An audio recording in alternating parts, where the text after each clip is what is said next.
नमस्कार दोस्तों, क्या आप जानते हैं कि महाभारत के उद्योत पर्व में ब्राह्मण ऋषि गालव ने राजा ययाति की कमसिन बेटी को किराए पर उठाया, चार अलग अलग राजाओं के पास भोग के लिए बेचा और गुरु दक्षिणा चुकाने के नाम पर उस मासूम लड़की को दल्ले की तरह इस्तेमाल किया। इस कथा की नायिका है राजकुमारी माधवी, राजा ययाति की बेटी। ययाति कोई साधारण राजा नहीं थे, वे पांडवों और कौरवों के आदि पुरुष थे, यानी पूरे कुरु वंश की जड़। ब्राह्मण धर्म में ऐसी कथाएं धार्मिक कथाएं कही जाती है। उनका दावा है कि ऐसी कथा सुनकर आदमी मोक्ष प्राप्त हो जाता है। दोस्तों, कहानी शुरू होती है महर्षि विश्वामित्र के शिष्य गालव से। गालव विश्वामित्र के बहुत आज्ञाकारी शिष्य थे। शिक्षा पूरी होने पर विश्वामित्र ने उन्हें जाने की अनुमति दे दी, लेकिन गालव ने जिद की कि गुरु दक्षिणा अवश्य लीजिए। विश्वामित्र पहले तो मना करते रहे, लेकिन गालव के बार बार पूछने पर क्रोध में कह दिया, ठीक है, मुझे 800 घोड़े दो। वे घोड़े चंद्रमा की किरणों जितने सफेद हों और प्रत्येक का एक कान काला हो। ये घोड़े दुनिया में बहुत दुर्लभ थे। गालव इधर उधर भटकने लगे, तब उनके मित्र गरुड़ ने मदद की। दोनों कई राजाओं के पास गए, लेकिन 800 ऐसे घोड़े कहीं नहीं मिले। आखिरकार वे पहुंचे राजा ययाति के दरबार में। ययाति ने कहा, मेरे पास इतने घोड़े नहीं हैं, लेकिन मैं आपकी मदद जरूर करूंगा। ययाति ने अपनी बेटी माधवी को गालव को सौंप दिया और कहा, यह मेरी पुत्री माधवी अत्यंत सुंदरी और गुणवती है। इसे किसी राजा के पास ले जाओ जो ऐसे घोड़े दे सके। हर राजा 200 घोड़े देकर 1 वर्ष के लिए माधवी को रख सकता है। इस तरह 800 घोड़े जुट जाएंगे। इस तरह राजा ययाति ने अपनी कमसिन बेटी को धन के बदले ब्राह्मण ऋषि के हाथ सौंप दिया। अब शुरू होता है माधवी का दर्दनाक सफर।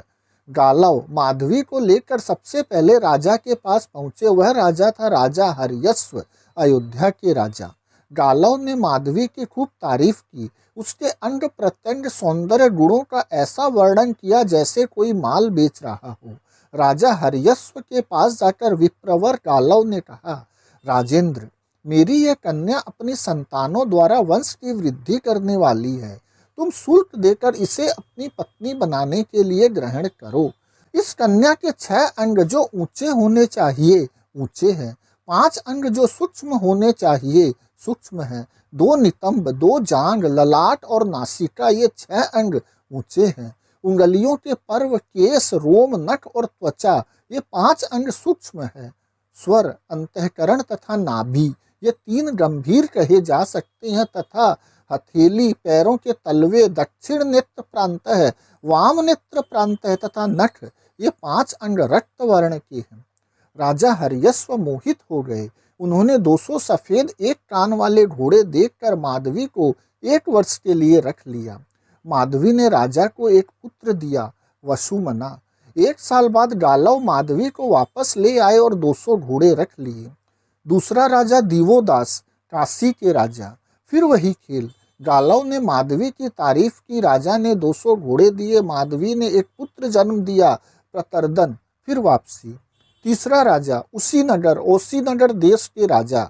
इसी तरह 200 घोड़े लेकर माधवी को सौंपा गया। माधवी ने फिर पुत्र जन्म दिया, सीबी, जो बाद में बहुत प्रसिद्ध राजा बने। अब गालव के पास 600 घोड़े हो चुके थे, लेकिन 200 और चाहिए थे।